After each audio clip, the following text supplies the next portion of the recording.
Assalamualaikum warahmatullahi wabarakatuh. Perkenalkan, kami dari kelompok 6 yang beranggotakan 4 orang. Yang pertama dengan saya sendiri, Muhammad Zayanur. Yang kedua ada saudara Yuda Yulanda. Yang ketiga ada saudara Muhammad Zamzami. Dan yang terakhir ada saudara Ade Rizky Pratama. Di sini kami akan membahas mengenai makalah kami dengan judul putusan di dalam mata kuliah hukum acara peradilan agama. Ada 4 poin yang akan kami bahas. Yang pertama ada pengertian putusan, yang kedua ada sistematika putusan, yang ketiga ada jenis-jenis putusan, dan yang terakhir ada kekuatan putusan. Pertama saya akan membahas tentang pengertian putusan. Menurut pasal 60 Undang-Undang Nomor 7 Tahun 1989 memberi definisi tentang putusan. Putusan adalah keputusan yang disampaikan pengadilan atas perkara gugatan berdasarkan adanya sengketa. Adapun pengertian putusan secara lengkap dapat dirumuskan, putusan ialah pernyataan hakim yang digunakan dalam bentuk tertulis dan diucapkan oleh hakim di dalam sidang terbuka untuk umum, yang mana sebagai suatu produk pengadilan agama sebagai hasil dari suatu pemeriksaan perkara gugatan berdasarkan adanya sengketa. Dan selanjutnya mengenai sistematika putusan akan dijelaskan oleh saudara Yuda Yulanda. Sistematika putusan, seperti halnya sistematika putusan pidana yang rinci diatur dalam pasal 197 KUH Pidana, sejumlah ketentuan peraturan perundang-undangan juga diatur dalam sistematika putusan perdata, termasuk putusan pengadilan agama. Ketentuan pasal 197 KUH Pidana tersebut bersifat imperatif, enumeratif, dan kumulatif, sehingga bila ada yang tidak dicantumkan dapat mengakibatkan putusan pidana batal demi hukum. Bagaimana halnya dengan sistematika putusan peradilan agama? Menurut Yahya Harhab, hakim pengadilan agama juga perlu memperhatikan aspek-aspek sistematika suatu putusan yang telah diatur dalam peraturan perundang-undangan. Meskipun akibat kesalahan dalam sistematika putusan pengadilan agama tidak akan sefatal putusan pidana. Apa-apa yang harus dimuat dalam putusan itu perlu menjadi perhatian kita, tegas Yahya.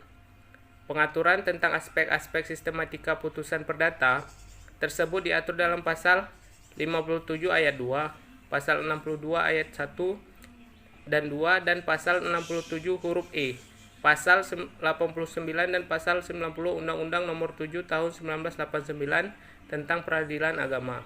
Pasal 23 Undang-Undang Nomor 14 Tahun 1970 sebagaimana diubah dengan Undang-Undang Nomor 35 Tahun 1999. Pasal 25 Undang-Undang Nomor 4 Tahun 2004, pasal 2 umum mengenai hal diatur dalam pasal 2 ayat 1 Undang-Undang Nomor 48 Tahun 2009 tentang kekuasaan kehakiman yang menyatakan peradilan dilakukan demi keadilan berdasarkan ketuhanan yang Maha Esa.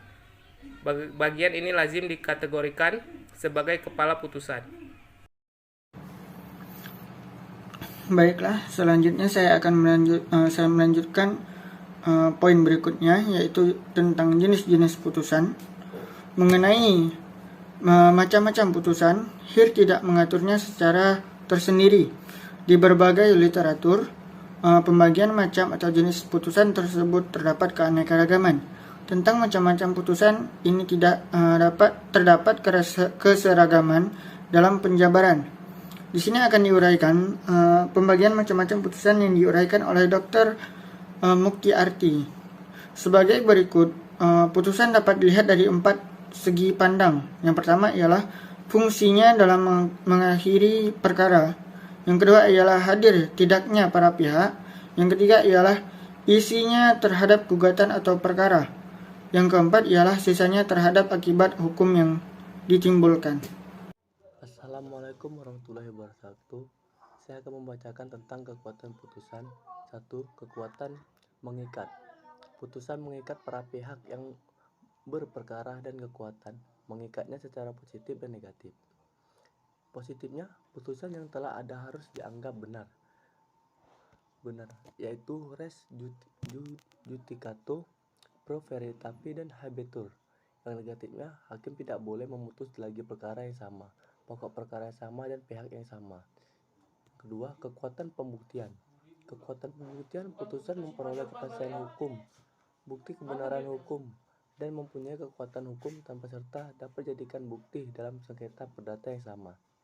Yang ketiga, kekuatan eksekutorial, yaitu putusan memiliki kekuatan untuk dilaksanakan secara paksa oleh aparat negara. Hanya ini yang saya sampaikan. Wabillahi taufiq wal hidayah. Assalamualaikum warahmatullahi wabarakatuh.